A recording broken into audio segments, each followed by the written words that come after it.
viewers, hi, welcome to TFPC. నేను మీ అంజలి. yes, so every week ఎన్నో సినిమాలు రిలీజ్ అవుతూ ఉంటాయి అండ్ ఈ వీక్ కూడా చాలా సినిమాలు రిలీజ్ అయ్యాయి అండ్ ఆ సినిమాల్లో నేను చూసిన సినిమా వచ్చేసి డిమాంటీ కాలనీ 2.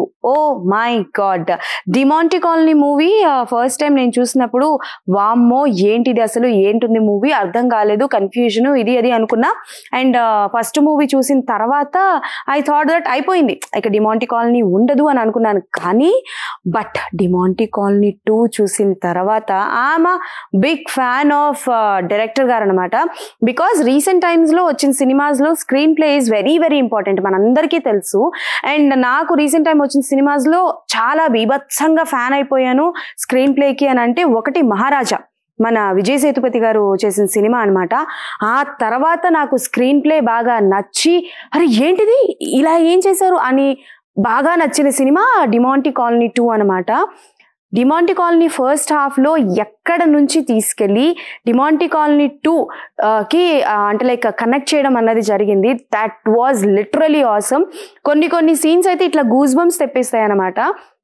అండ్ ఒక మ్యూజిక్తో కూడా స్కారీ అంటే లైక్ జనాల్ని భయపెట్టచ్చు అండ్ ఆ థ్రిల్లర్ని ఫీల్ చేయొచ్చు అన్న కాన్సెప్ట్ క్రియేట్ చేయడం అనేది it's not an easy thing.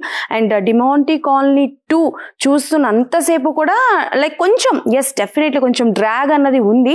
But ఎక్కడికక్కడ Demonte colony part 1 and part 2ని అలా కనెక్ట్ చేయడం అండ్ అంతేకాకుండా చిన్న థింగ్స్ కూడా మిస్ కాకుండా మనల్ని చూపించడం జరిగిందనమాట.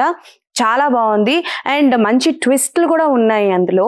అండ్ అలానే డిమాంటీ కాలనీ 2లోని మెయిన్ లీడ్ విషయానికి వస్తే ప్రియా భవానీ శంకర్ గారు. ఓ మై గాడ్, ఆవిడ ఇప్పటి వరకు మనకి చాలా డిఫరెంట్ జానర్స్లో కనిపించారు అండ్ రీసెంట్గా భారతీయుడు 2లో కూడా ఆవిడ చేశారు. బట్ ఇందులో ఆవిడ చేసిన క్యారెక్టర్ అయితే నిజంగా హ్యాట్స్ ఆఫ్ అని చెప్పాలి.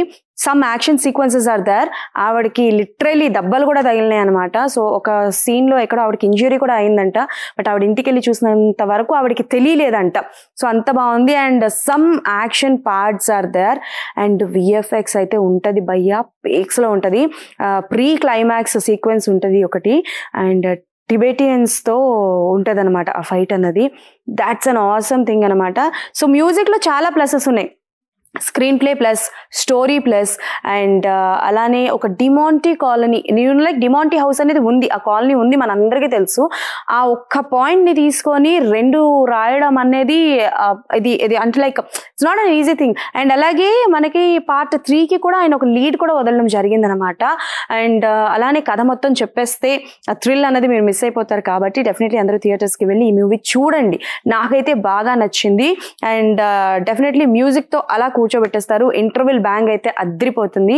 అండ్ ప్రియా భవానీ శంకర్ గారు అయితే ఇచ్చిపాడు పర్ఫార్మెన్స్ చేశారు, నాకైతే బాగా నచ్చింది అనమాట.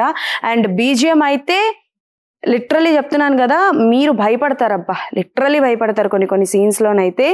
అండ్ డెఫినెట్లీ డిమాంటీ కాలనీ 3 కోసం అయితే ఐఎమ్ వెయిటింగ్. సో నాలా ఇంకెంతమంది వెయిట్ చేస్తున్నారో కింద కమెంట్స్లో మెన్షన్ చేయండి. మళ్ళీ ఇంకొక మూవీ రివ్యూతో డెఫినెట్లీ మీ ముందుకు వచ్చేస్తాను. అప్పటి వరకు keep watching TFPC, signing off.